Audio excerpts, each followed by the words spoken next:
Assalamualaikum warahmatullahi wabarakatuh. Perkenalkan, nama saya Rehan Fadlan dari kelas D dan NPM saya 22150. Di sini saya akan menjelaskan tentang hukum perkawinan, hukum perdata. 1.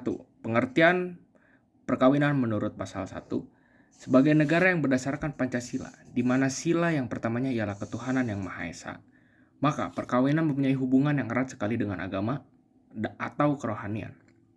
Sehingga perkawinan bukan saja mempunyai peranan yang penting, namun membentuk keluarga yang bahagia, rapat hubungan dengan keturunan, yang pula merupakan tujuan perkawinan. Pemeliharaan dan pendidikan menjadi hak dan kewajiban bagi orang tua. Dan 2. Perkawinan menurut pasal 7 ayat 1, perkawinan hanya diizinkan apabila pria dan wanita sudah mencapai umur 19 tahun, Undang-Undang Perkawinan Nomor 1 1976, Junto Undang-Undang Nomor 16 Tahun 2016. Dan 3. Menurut Undang-Undang Perkawinan, suatu ikatan lahir batin antara seorang pria dengan seorang wanita sebagai suami istri dengan tujuan membentuk keluarga atau rumah tangga yang bahagia dan kekal berdasarkan ketuhanan yang Maha Esa. Dan syarat-syarat perkawinan ada 4.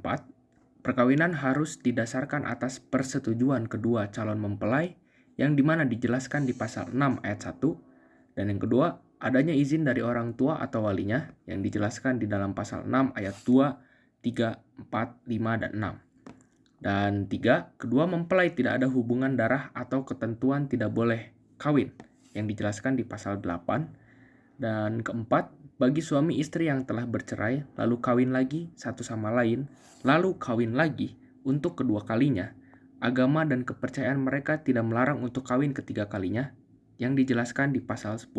Asas-asas hukum perkawinan atau hukum perdata. Ada 3. Asas monogami.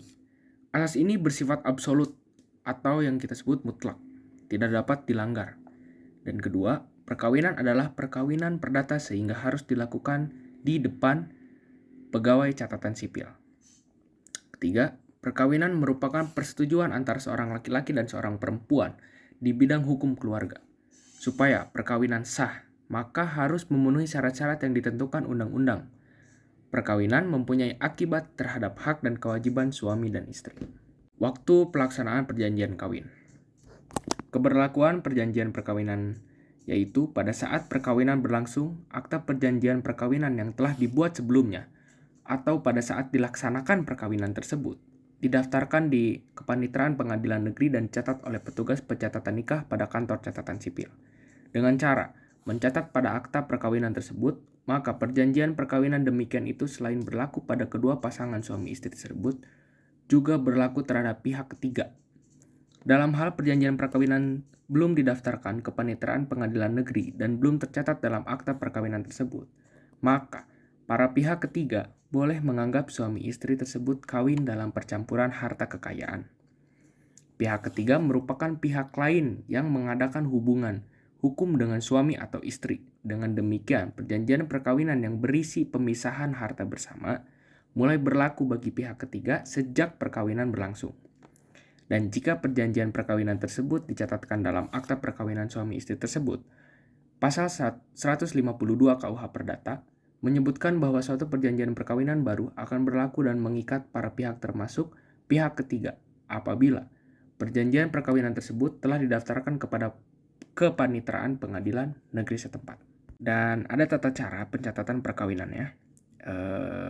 Ada 4. Tata cara atau proses pelaksanaan pencatatan perkawinan yaitu meliputi 1. Pendaftaran kehendak perkawinan. 2. Pengumuman kehendak perkawinan. 3. Pelaksanaan pencatatan perkawinan. 4. Penyerahan buku pencatatan perkawinan. Permen Agama Nomor 19 Tahun 2018 tentang pencatatan perkawinan. Pelaksanaan dan pencatatan perkawinan.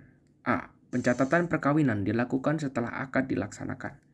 Dan B. Memenuhi rukun perkawinan meliputi calon suami, calon istri, wali, 2 orang saksi, dan ijab kabul. C. Calon suami dan calon istri. Akad dihadiri calon suami dan calon istri dalam hal calon suami tidak hadir pada saat akad dapat diwakilkan kepada orang lain dengan membuat surat kuasa di atas materai yang diketahui oleh Kepala KUA, Kecamatan, Penghulu, atau Kepala Kantor Perwakilan Republik Indonesia di luar negeri setempat. D. Persyaratan wakil yaitu laki-laki. beragama Islam, berusia paling rendah 21 tahun, berakal, dan adil. Jika tidak ada wali nasab, maka akad dilaksanakan dengan wali hakim, akad dihadiri oleh 2 orang saksi yaitu laki-laki, beragama Islam, baligh, berakal, dan adil. Dan F. Ijab kabul. Ijab dalam akad dilakukan oleh wali, kabul dalam akad dilakukan oleh calon suami atau yang mewakili tempat akad. G. Tempat akad dilaksanakan di KUA kecamatan pada hari dan jam kerja atau atas permintaan calon pengantin. Akad dapat dilaksanakan di luar KUA kecamatan atau di luar hari dan jam kerja. H. Pencatatan perkawinan. Akad dicatat dalam akta perkawinan oleh kepala KUA kecamatan. Akta ditandatangani oleh suami, istri, wali, saksi, penghulu, dan kepala KUA kecamatan. Dan di sini saya mengambil contoh kasus dari kasusnya Jessica Iskandar dan Ludwig.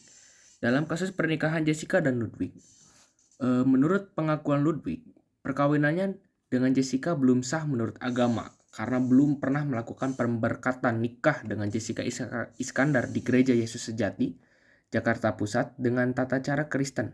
Agama Ludwig adalah Katolik, dan Ludwig merasa belum pernah berpindah agama terkait dengan terbitnya akta nikah nomor 05A1/2014 yang dikeluarkan oleh catatan sipil Jakarta Selatan itu merupakan hasil hayalan fiktif Jessica dan Ludwig atas diberikannya berkah pernikahan mereka pada 11 Desember 2013.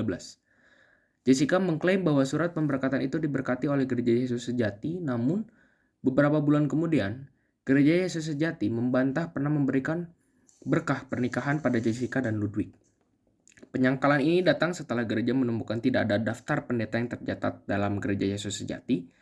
Melihat situasi ini, Ludwig menjatuhkan gugatannya terhadap Jessica di Pengadilan Negeri Jakarta Selatan. Terima kasih. Maaf jika ada salah kata atau salah. Terima kasih. Assalamualaikum warahmatullahi wabarakatuh.